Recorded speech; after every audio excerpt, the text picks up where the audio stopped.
Lion plus Kotal, maybe, but Lion is like really weak against what IG has. I'm not sure, so. So they banned out the Witch Doctor. They're not going to allow that one to go through. So I think that I'll stick with your Lion pick because you have proven just too good to go up against. Invictus Gaming now looking for their last selection here, where we find out is that a support Lesh or a core Lesh.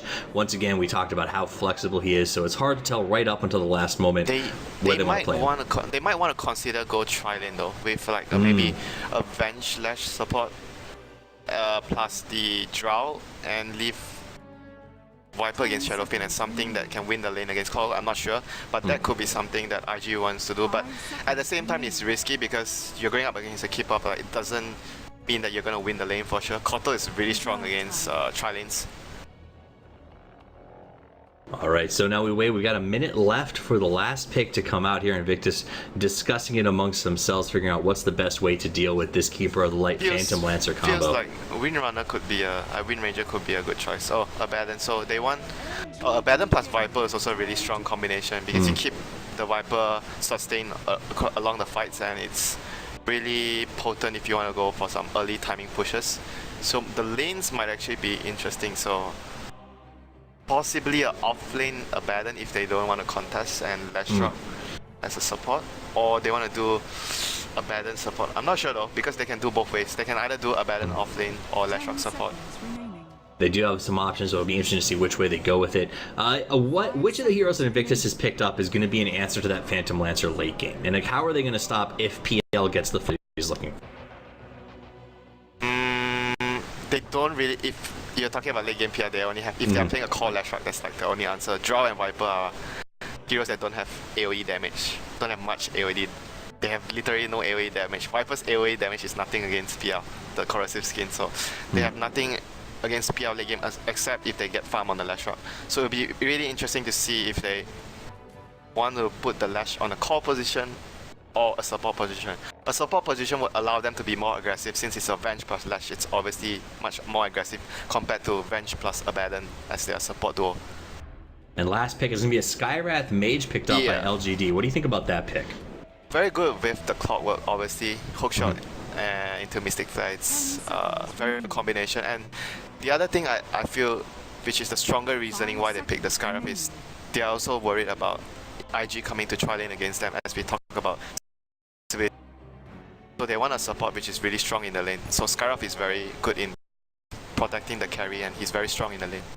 Alright, so that said, it looks like the game is going to get underway. No traditional pause to start it off, so we'll jump right into the introductions for LGD Gaming. We're going to have the PL played by Sylar. We're going to have Zhao 8 playing the Keeper of the Light. D3 headed down to the bottom rune. We're going to have MMY on the Skywrath Mage. We're going to have Yao on the Clockwork, and last but certainly not least, maybe he'll be playing on the Shadow Fiend. And on the Radiant side, we have Luo playing the Viper, which indicates something fishy going on. Abaddon played by Faith. Leshrock will be handled by Ferrari 430.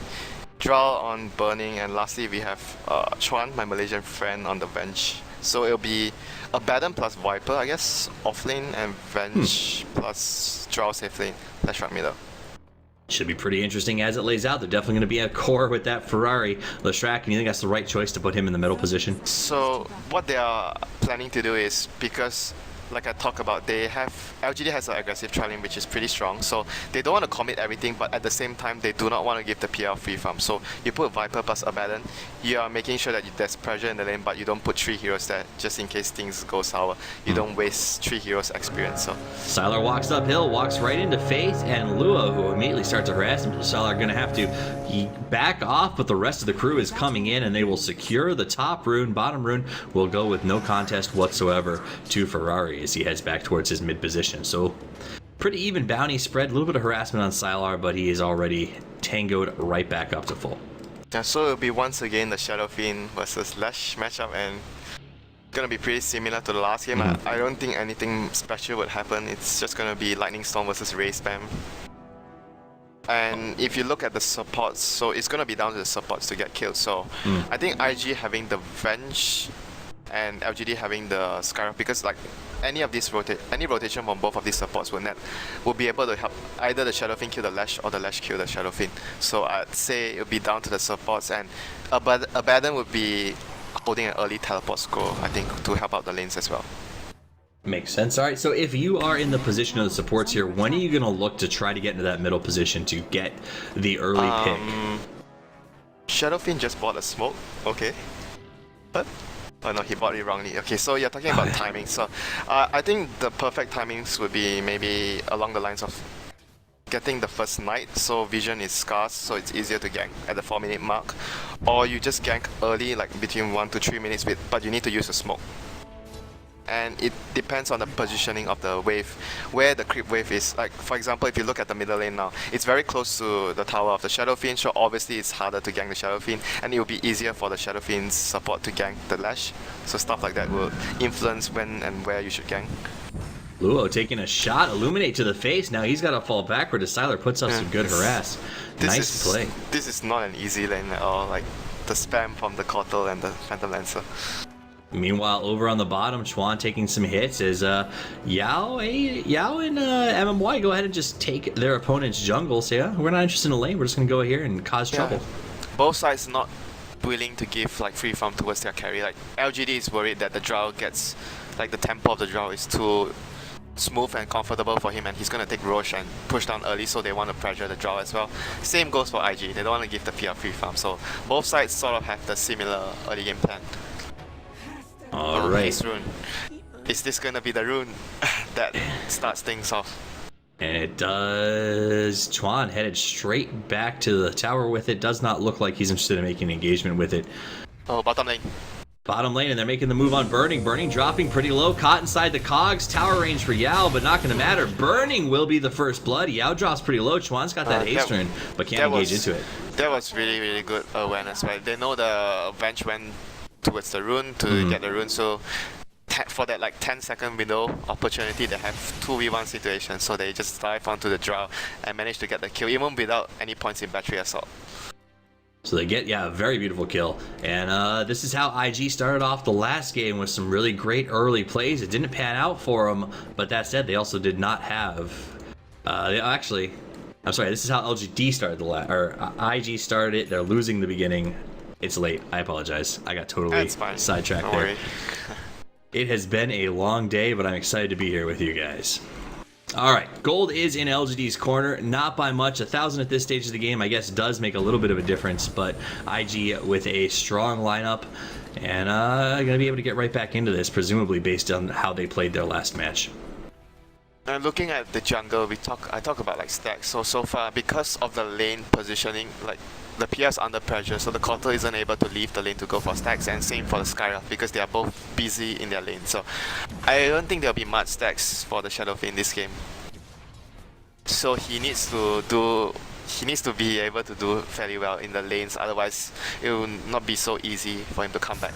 Because usually we see Shadowfiend having a lot of stacks, and even though he didn't do well in the lane, but he's able to just come back into the game because of the stacks. But Lul gets the shield from Abaddon, wants to go in deep, chases Sylar underneath the tower, and now he's taking a lot of damage. Sylar turns back around, healed up pretty well. Luo dodges the Illuminate though, and does manage to get away. 9 wand charges. Just very aggressive play from them because he knows that he has a Abaddon backing him up, so he's able to play and push his hero to the limit. And he is doing so. Sylar, also out of region, has been having a tough time staying in lane up against this Viper, who has been playing very, very aggressive. Over in the mid position, let's check in with that. Shadowfiend is at 14-2. We have the Leshrac sitting at 17-7, so he's doing pretty well. But like we said last time around, Shadowfiend just hit level 5, and we should see him start to take a much better position in this lane. Yeah, definitely. Level 5 is always a point where the Shadowfiend starts to assert his dominance in the lane. And looking at the other lanes, Drow is at 15 and PL is at 16, so we can see the effect of the lane pressure coming into the safe laners. Usually you see the carries having much more last hits than this. And here we go again, bottom lane, they're gonna go making the move, comes from behind, catches him inside the cogs, Burning drop below, Chuan trying to help, but Burning inside's got nowhere to go, pops out. We lose Burning, Chuan looks like he's gonna go down, it's gonna be the double. What a play by LGD, starts this off 3-0. Yeah, that was like a really good positioning from the support, MMY Skyraf. He was hiding behind the trees there, waiting for the appropriate moment. And the Venge was actually trying to scout out the Skyraf, so he was like running around, but he couldn't find the Skyraf. So they were caught in a very bad position because Drow didn't understand the positioning of the Skyraf, and Clockwork just ran up and just got him in the cogs and he was dead. Sylar taking some damage, goes ahead and easy escape, doing a great job with that doppelganger to stay ahead of Luo. So basically what we've got on the top is Luo and Faith trying to put harass on the PL, and they're doing an okay job of it, but on the bottom, they're not just getting harassed, they're getting pickoffs on burning, and that's really, I think, putting them behind LGD right now. Yeah, so at this point you just saw like Faith just got a teleport scroll after boot, so he's gonna be ready to back up the other lane from now on, but provided they fight near the tower.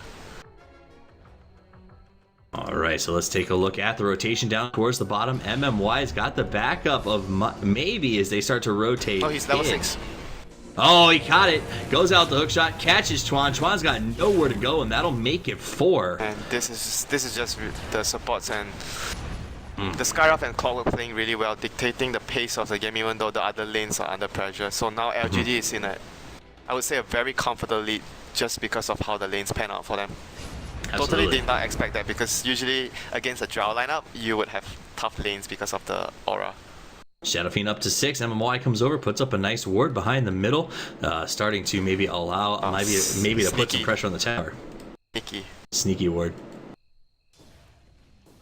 So back they go. Ferrari sitting at level 7. Meanwhile, up on the top lane, Zhao 8 under some attack by Faith. A little bit of harass here. Just eats his way through the trees and gets to safety. So right now Drow is sitting at level 6 up against this Clockwork who is even on levels, has support of MMY. Is she in a pretty tough position? Like, what does she need to do? She is, because 3 points in battery assault. It's just she's gonna die every time if he gets hooked outside of tower range and the Abaddon can't TP. But now they're gonna try and go in, but Abaddon can teleport in to help out. But the silence is gonna just make sure that the Clockwork can't initiate. Yeah, but one thing about the Gust, so every time the Clockwork hooks in, you can actually push the Clockwork out of his own cog, so that will actually buy you some time. So Clockwork is going to move towards the middle lane to try and get a kill on Ferrari because he knows that the Drow Ranger is actually playing really safe now after what happened the last time. So he probably not going to get a kill in this lane, so he tries to get a kill in the other lane, courtesy of the Observer Ward placed by MMY before this. So there's going to be really good vision for him to land a hook. Alright, so we are getting a little bit of some ping issues, but it seems like it's balancing out, so we'll just stay and hope it ends. Ferrari's in the middle, they make the engagement. Ferrari gets caught. Yao is taking names, man, as he makes a move in, catches that Leshrac. That's really good team play with the Observer Ward placement. He knows that Leshrac is still up in the lane and he was just able to position himself at the spot where he just needed to wait for the Lash to come towards the 8-minute rune and get the kill. That's really good play overall. Right now, that does put the Skywrath Mage at 3-0 and the Clockwork at 2-0. Yeah, as they have been putting in work down here on this bottom lane. Casual regen so that he can go at it again. Grabs the regen. 49-3 for the Shadow Fiend in the mid position. Leshrac 37-12. Viper 41-11, getting some pretty good farm there up on the top lane. And Drow not really boxed out, so she's her CS is okay, but the deaths are going to be hurting her. Yeah, the deaths are hurting her, and now we see the Leshrac rotating down, trying to help the lane. If they get a Burning stun, wants to go. The orb's working on MMY. MMY jumps into the trees, almost gets him. He's going to go for the TP. Can they find him? They do. That's close. That was close, but at top lane, meanwhile, Luo managed to kill the Director with a Viper Strike. So that's going to help him immensely with the level and item progression that he's going to have. So IG gets a nice double across the map at the same time, basically, and 2 much-needed kills for them. That was very important for them to help out the Drow. The Drow was having such a hard time. Absolutely. Alright, so gold after that is 2,000 the way of LGD, 1,000 XP, and as we hit the 10-minute mark, LGD a little more in control, but do you think it's overwhelming at this point? I wouldn't say that because IG can still hit their timings to push the towers if they actually manage to get. I would say they need the items they need, which are important, are maybe a BKB. BKBs would be important on the Leshrac because this game there's so much stuff that can kill him. If the Clockwork decides to go for a Blade Mail, that would be really good against a hero like Leshrac. Alright, so the Clockwork did just miss the hook shot. Would have been a really nice play for him on the bottom lane as he did have his support. Did he buy something? Oh, he's going into a Vanguard actually. The Clockwork? Yeah, he bought the Vitality Booster. So because of the start that he has, he decides that he wants to go for the item that will help him a lot in the early fights, which is like the best choice. There is a Vanguard against IG's lineup because IG's lineup is a lot of physical damage. A lot of physical damage. Now it smells it out. Look at Clockwork falling back. Yao knows something's up, and there's 4 heroes on the Radiant's jungle. Thanks to the deep wards. Even though they were smoked because the wards didn't spot any heroes in the lanes and jungle, so you know something's up. Just look at the 3 wards. They literally see the jungle and the middle lane. Yeah, so they have great vision of the map. We'll actually open up the vision chart so you can take a quick look at that. This is what Radiant sees versus what Dire sees, and they have just a great overall perception of what's happening down on that bottom lane. And saved a life, man. And the next important thing for IG is the 200 gold, the 100 gold shot from Lore, from the mecha.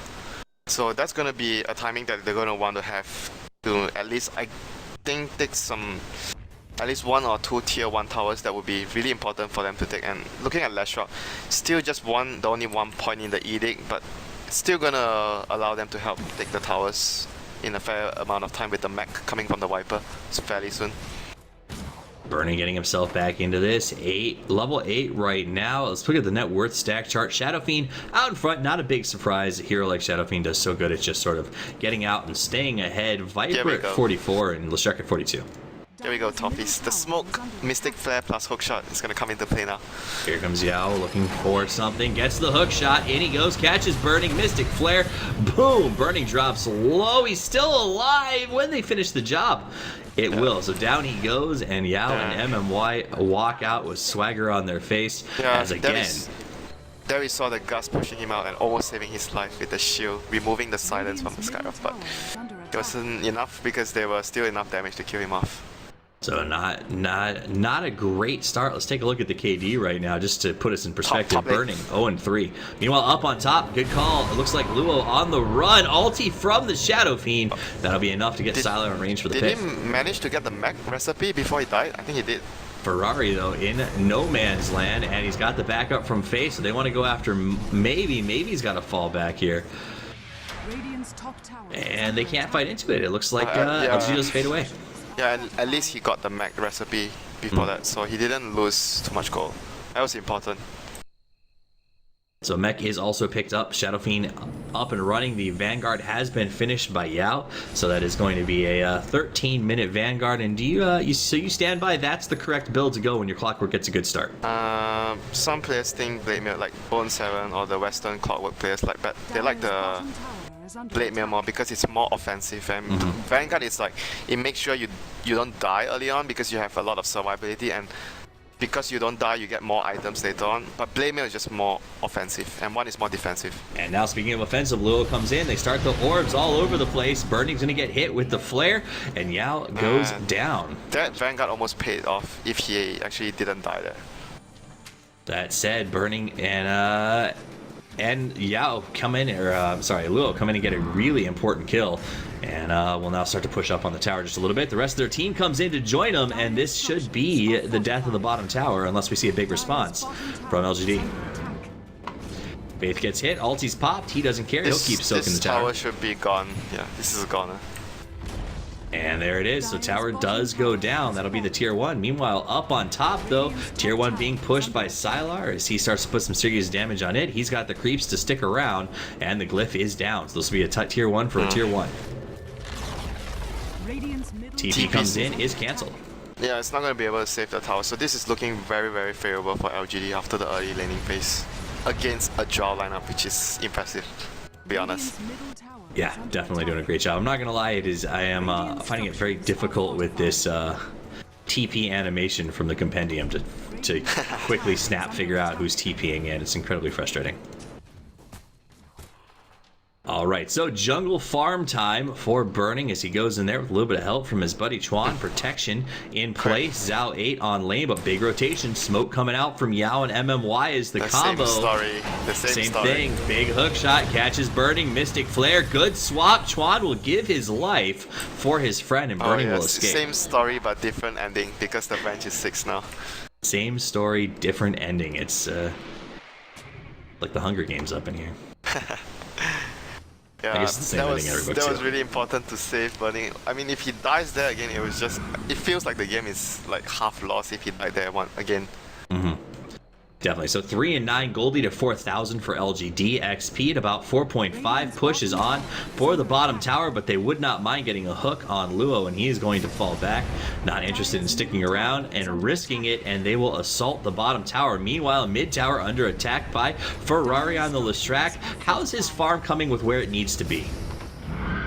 I think it's still okay for the situation he's in. They're gonna try. Actually, we'll go back to the bottom where Luo re-engaged. Out comes the ulti from Maybe. Faith has his ultimate pop. He's gonna start to heal up immediately. Luo dropping low, caught inside the cogs, hit with the Mystic Flare, dropping down. Can they finish the job? Nice juke through the trees, but the last parting shot, will it be enough? It will not. No, but it will if Yao comes in. Hits with the hook shot. Beautiful play. Goes to the TP right away. No stun coming, and he'll get to safety. Meanwhile, look at Sylar. Boom. Top tower drops. That was really huge. Sylar got a tier 2 at top and they killed the Viper at bottom. And LGD is just all over the place right now. All over the place in a good way. Like, they're everywhere that IG does not want them to be. They defended the middle. It was important that they defended the middle tier 1 as well. Kotal Xiao8 actually went towards middle during the miss of everything, and he secured his team the defense of the tier 1 and middle with 1 hero, where IG was pushing with 2 heroes. That's why they couldn't react in time, because LGD were using their resources much better. 1 hero to defend middle, IG was pushing with 2, and they used the rest of the heroes to actually take the tier 1 at bottom and get the kill on the Viper at bottom as well. So towers dropping incredibly fast for LGD, doing a great job of it. Gold lead jumps up to almost 7,500 for LGD at this point in the game. XP at about the same. That seems like a pretty decent gold lead at 17 minutes into this match. Man, that is, it's immense at 17 minutes against.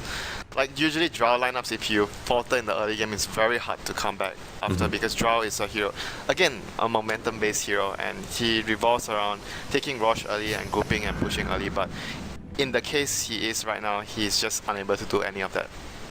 It looks like Xiao8 has started to build that Ag Scepter. He's got his first piece up and running, the mech on the Shadow Fiend. We have that Diffusal Blade finished up on the PL. Wow, he is so farm after the start that he had. Such a good start. I mean, Diffusal by 17 and he was 30 having a hard time farming the lane as well against the Viper. But he's looking good now. 1,200 in the bank, so he's going to keep pushing out at this point. But right now, he's not even ratting. He's just farming the lane uncontested. Nobody's come to stop him. Doing carry things, I would say. Doing carry things. Hashtag carry things.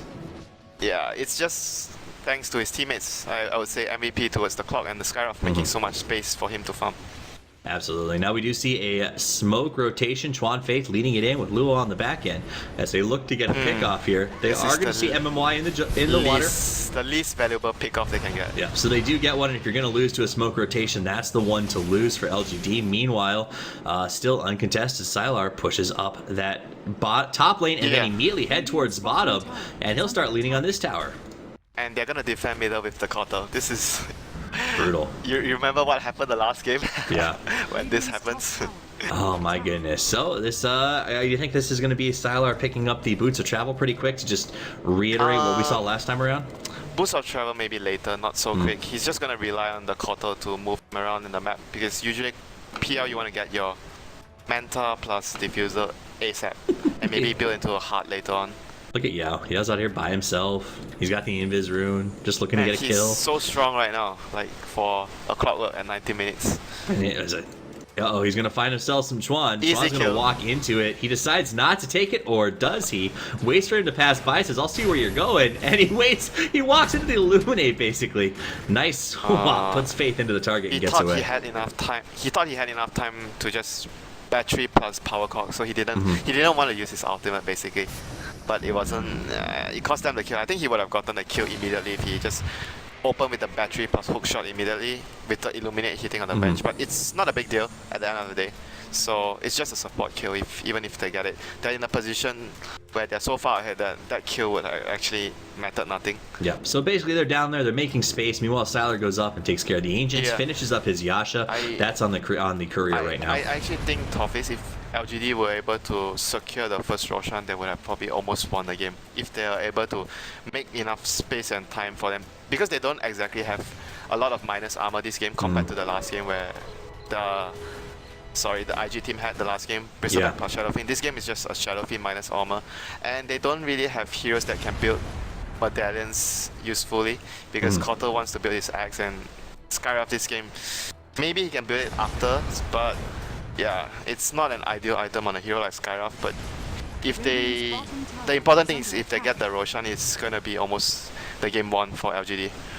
So right now, maybe going into the jungle, farming up, excuse me, has that Blink Dagger and that mech, and 2,500 in the bank. So what's the next thing he's going to go ahead and grab here? It's a lot of options though. I think you can actually get a BKB. Is like okay, so, but it doesn't help you against draw. But so he'll more likely, I think, get armor items.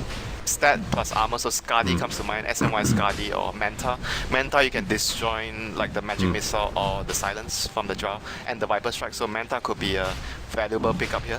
Absolutely. Now we do see that there is no vision for the Radiant on the Roche pit right now, and you said that Roche could mean the win for them, and they're going to do it. They're in there, they're in deep, they are almost done with Roche, and we still have not seen a response. It's taking a while, but because they're so far ahead. Chuan now sees them in there. He's calling for the cavalry, but all he's going to see is Roche is low, and they can't really respond in time. Faith now responding. Luo going to join in, but not going to get there. Down goes Roche. Shadow Fiend picks up the Aegis. And this is really bad for IG. Chuan in a bad spot, gets hit immediately by maybe. In comes the hook shot. Down goes the Vengeful Spirit. Nice play by LGD as they continue to run away with this match. This Clockwork has been, Yao has been playing really well in tandem with the Skyraft Mage. They're both really working together as a team. They're doing very, very well. Those hook shots have been absolutely phenomenal. The gold lead, by the way, still sitting at that 7,500 mark, will jump up significantly after this. The PL going to go straight for Harass, and down will go the bottom tower. Glyph used here, so that Glyph will be down for the next time they decide to make a push. They're going to defend the middle tier 1, and he might actually go down here. So the Glyph bought a little bit of time, but not enough for Ferrari to take mid. Ends the jump. Ferrari on the run. Chased from all sides. PL too strong. Down goes the Leshrek, and I don't know, man. I'm starting to hear the death bells ring. This is looking really, really bad for them. He built into a 4-star first against the Clockwork, and he's still a long ways away from his BKB. That's really important for the Leshrek this game. He needs the whole recipe. It's just, which means that he's gonna take another, I think, 5 minutes to get it. I would say if maybe 3 to 4 around there, depending on what happens the next few minutes. But another hook shot there. Big hook shot. On 2. Oh, catches 2. Big Mystic Flare. Gonna reap 1. Follows on Faith. Reaps 2. Rex? Pushes the high ground. And the GG comes out. 23 minutes. LGD makes IG, I don't know, just that was rough, just, man. Like I said, the draw line. If you have a draw lineup, you don't get the first Roshan. It's like you're sweating your head out. You know, you have a draw lineup and the opponent gets the first Roshan, and you're in such a bad position in the game just because of that alone. That's why I said it was so important for them to get the first Aegis, even though they were behind, but they couldn't, and they gave it away to LGD. But it was also because the position they were in, they can't really, they can't really contest, so it was difficult to stop the rush. Do you think that the defeat that they took at the